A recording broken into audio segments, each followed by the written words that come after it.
کہ ہمارے بھائی ہیں عبید الرحمان محسن صاحب، انہوں نے یہ بات بتلائی ہے کہ ان کا ایک کلیگ ہوا کرتا تھا اور ابھی بھی وہ زندہ اکاڑا، ان کا کلیگ تھا، اس کو کیا ہو گیا، جیسے رسول اللہ نے فرمایا کہ یہ سورت ہر زہر کے لیے شفا ہے، ان کے کلیگ کو بلڈ کینسر ہو گیا اور ڈاکٹروں نے کہا اب آپ شادی نہ کریں، یہ تو ایسی موذی بیماری ہے، اس کا بڑا لمبا چوڑا خرچہ، اگر باہر جائیں گے پورے کا پورا بلڈ بدلائیں گے پھر بھی چانسز ہوتے ہیں دوبارہ لگنے کی وغیرہ وغیرہ، اب آپ شادی نہ کریں، چند دن کی آپ کی عمر ہے۔ تو شیخ عبید الرحمان محسن بھائی نے اس کو یہ بات کہی کہ اب تو ہر طرف سے تو مایوس ہو گیا ہے نا، لیکن ایک در ابھی کھلا ہے، وہ در رب کا در ہے، اللہ ہی شفا دینے والا ہے، اور اللہ رب العزت نے نبی کریم کے ذریعے ہمیں اس سورت کی رہنمائی کی ہے۔ میں تجھے یہ بات کہتا ہوں کہ تو سورت فاتحہ 41 مرتبہ فجر کے بعد پڑھا کرو، کتنے دن؟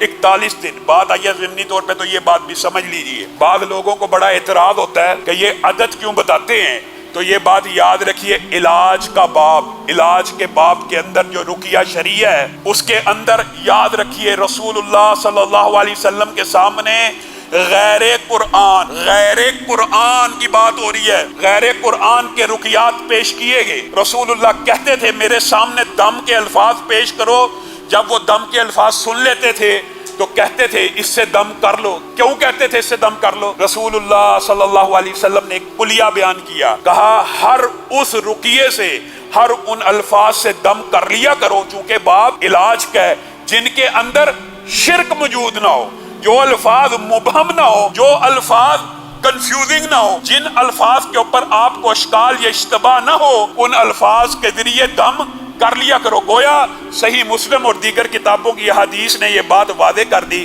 کہ جب تک کسی دم کے اندر شرک موجود نہیں ہے اس کو کرنے کی اجازت ہے۔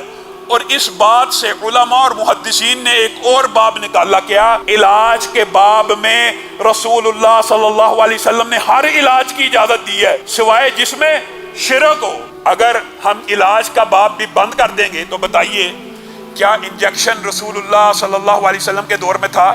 کیا ڈرپ رسول اللہ صلی اللہ علیہ وسلم کے دور میں تھی؟ کیا آج کل کے آپریشن موجود تھے؟ چونکہ ان میں شرک کا کوئی شائبہ موجود نہیں ہے، اس لیے یہ سارے علاج کے طریقے جائز ہیں۔ کسی وظیفے کا عدد بیان کرنا کہ اتنی مرتبہ پڑھ کر دم کر لو، اس کے اندر کسی بھی قسم کی شرک کی بات موجود نہیں ہے۔ یہ کیا تجربہ ہے؟ اور یہ کیوں کہا جاتا ہے؟ اگر آپ کسی کو کہیں گے نا یار سورت فاتحہ پڑھ کے دم کیا کرو، اب آپ کو کیا پتا وہ کتنی دفعہ پڑھ رہا ہے، ایک دفعہ پڑھ رہا ہے، 2 دفعہ پڑھ رہا ہے، کتنی دفعہ پڑھ رہا ہے؟ اس لیے تعداد مقرر کی جاتی ہے۔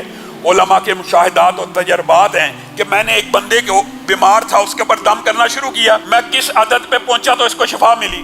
جیسے بعض روایات میں آتا ہے 7 دفعہ پڑھا، 7ویں دفعہ میں ٹھیک ہو چکا تھا۔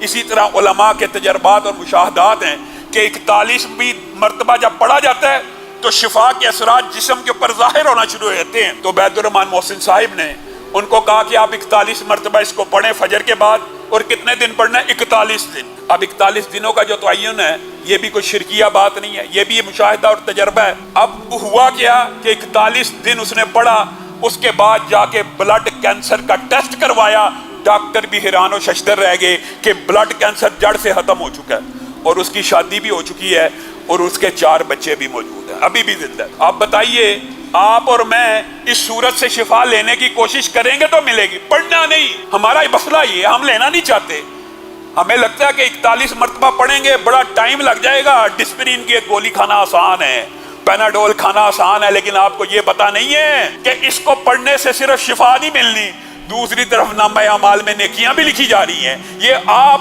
اپنا ہی نقصان کر رہے ہیں۔ آپ کو اور مجھے بیماری ہو جائے سب سے پہلا خیال فلاں ڈاکٹر بڑا اچھا ڈاکٹر ہے، فلاں گولی بڑی اچھی